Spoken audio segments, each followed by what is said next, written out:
আমাদের গর্ভধারিণী মাকে আমরা আগামী মাসে বৃদ্ধাশ্রমে দিতে যাচ্ছি। আমার মায়ের 4 ছেলে, আমি একমাত্র কন্যা, সবার ছোট। বাবা যখন মারা যান তখন আমার কেবল 6 বছর বয়স, বড় ভাইয়া মাত্র কলেজে। 5টা নাবালক সন্তান নিয়ে সেই সময়টা মা গভীর সমুদ্রে হাবুডুবু খাওয়ার মতো অবস্থা। মায়ের মনোবল ছিল অসীম। একটা কলেজে মা তখন ইংরেজি পড়াতেন। আমাদের মা ঢাকা ইউনিভার্সিটি থেকে ইংরেজিতে মাস্টার্স করেছিলেন। বাবার ছিল মোটামুটি একটা বিজনেস।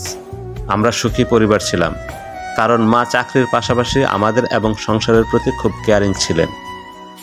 বাবা মায়ের সম্পর্কটাও ছিল শ্রদ্ধাপূর্ণ। হঠাৎ একদিন সকালে আমাদের বাবার আর ঘুম ভাঙল না। মা যতটা ভেঙে পড়লেন তার চেয়ে বেশি আমাদের বুকে আগলে নিলেন। আমরা মায়ের 5টি পিতৃহীন সন্তান, মায়ের কাছে হয়তো সেটাই মুখ্য হয়ে উঠেছিল। বাবা টাকা পয়সা তেমন কিছু রেখে যেতে পারেননি, শুধুমাত্র আমাদের এই একতলা বাড়িটা ছাড়া। বাবা মারা যাবার কয়েক মাস পর মা ব্যাংক থেকে কিছু টাকা লোন তুলে দুস্থ মহিলাদের কাজে লাগিয়ে একটা বুটিক শপ চালু করলেন। চাকরি, ব্যবসা সব মিলে মা তখন চরম ব্যস্ত সময় কাটাতেন আমাদেরকে নিজের পায়ে দাঁড়া করানোর যুদ্ধে। আমাদের যোদ্ধা মা আমাদেরকে কোনো কষ্ট বুঝতে দিতে চাইতেন না। ঘামে ভেজা মুখটা সব সময় আমাদের পজিটিভ কথা শোনাতেন। সময়ে আমরা বড় হতে থাকলাম। বড় ভাই ডাক্তার হবার পর মায়ের পাশে দাঁড়াতে মা যেন এক শক্তি ফিরে পেলেন। মেজ ভাই মায়ের আপত্তি সত্ত্বেও বন্ধুদের সাথে ব্যবসা শুরু করলেন। সংসারের প্রতি তার কোনো দায়িত্ববোধ কাজ করতো না। সেজ ভাই একটা এনজিওতে ভালো অবস্থানে আছেন, আর ছোট ভাইটা হেলথ মিনিস্ট্রিতে। আমাকেও মা নিজে পছন্দ করে ডাক্তার ছেলে দেখে বিয়ে দিলেন। মোটামুটি সবার ঘর সংসার, ছেলে মেয়ে নিয়ে পরিপূর্ণ বাগান হয়ে উঠল। শুধু সেই বাগানের মালের কথা, তার ত্যাগের কথা আমরা যেন ভুলতে বসলাম।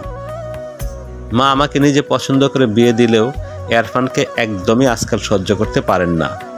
কারণ একটাই, এরফান সাভারের যে প্রাইভেট হসপিটালে চাকরি করত, হঠাৎ করেই সেই চাকরি ছেড়ে বাসায় বসে প্রাইভেট প্র্যাকটিস শুরু করে দিল।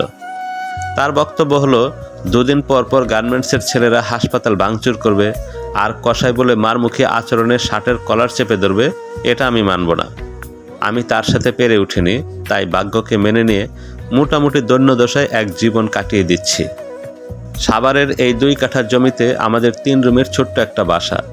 সামনের রুমে এরফানের চেম্বার, ভিতরের 2টো রুমে একটাতে আমার 9ম শ্রেণী পড়া মেয়ে এশা থাকে, আর একটাতে আমরা। ড্রয়িং ডাইনিং বলে কিচ্ছু নেই।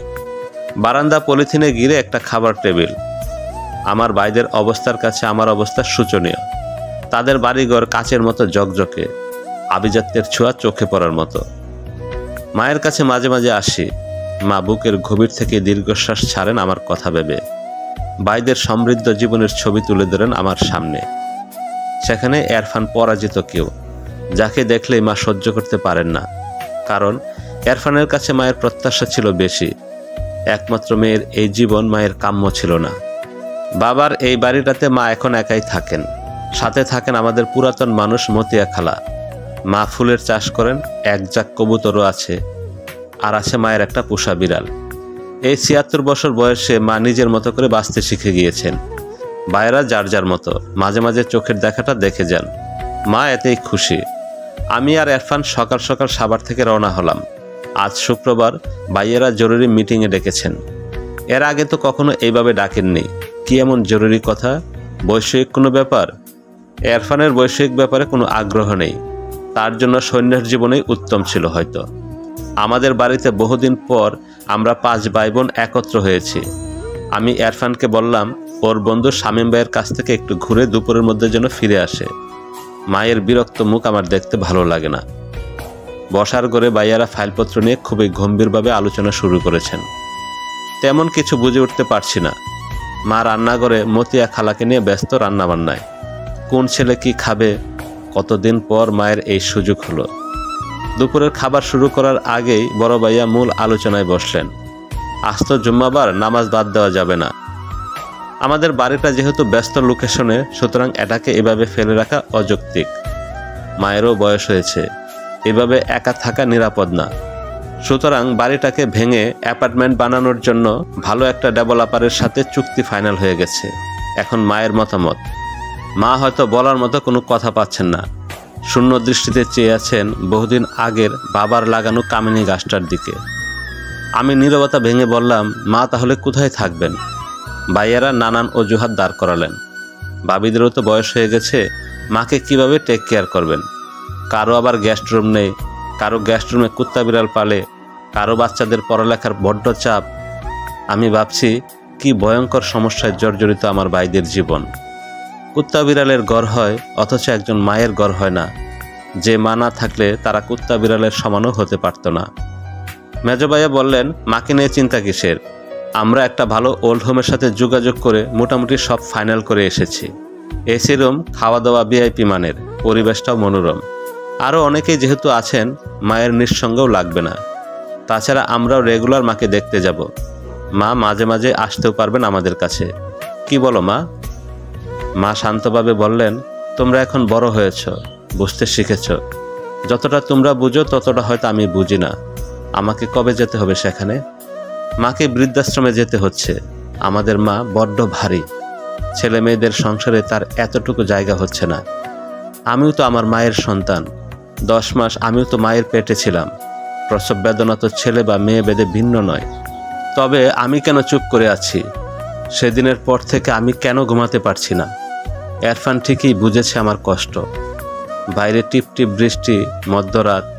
আমি বারান্দায় একা বসে আছি। এরফান আলতো করে আমার কাঁধে হাত রেখে বলল, তুমি কাল সকালের বাসে ঢাকা যাবে। কেন? মায়ের কাছে। কোন মুখে যাব? কাল সারাদিন মায়ের টুকটাক গুজগাছ করে দেবে। মানে? আমি পরশু সকালে মাইক্রো নিয়ে আসব। কেন? মা আসবেন তাই। আমরা এখন থেকে মায়ের সাথে থাকব। আমরা নিজেরাই তো ভালো মতো চলতে পারি না, এখন থেকে চলবো। ছোটবেলা থেকেই আমার মা ছিল না বলেই হয়তো আমি ছন্ন ছাড়া টাইপের। মা আসলে আমি সব গুছিয়ে নেব। হাসপাতালে জয়েন করব। এশার ঘরের পাশে মায়ের জন্য একটা বারান্দা সহ ঘর বানাবো। সামনে কামিনী ফুলের একটা গাছ থাকবে। আর মতিয়া খালাও মার সাথেই থাকবেন। যাও এখন শুয়ে পড়ো, সকাল সকাল রওনা হবে কিন্তু। আমি এশাকে স্কুলে দিয়ে আসব। কি এক অচেনা ফুলের গন্ধ ভেসে আসছে, অসম্ভব মিষ্টি সে ঘ্রাণ। আমি এরফানের হাতটা ধরে আছি। এতকাল আমি মানুষটাকে কত সাধারণ ভেবেছিলাম, অথচ সে মানুষ হিসাবে কত রথী মহারথীর ঊর্ধ্বে বুঝতেই পারিনি।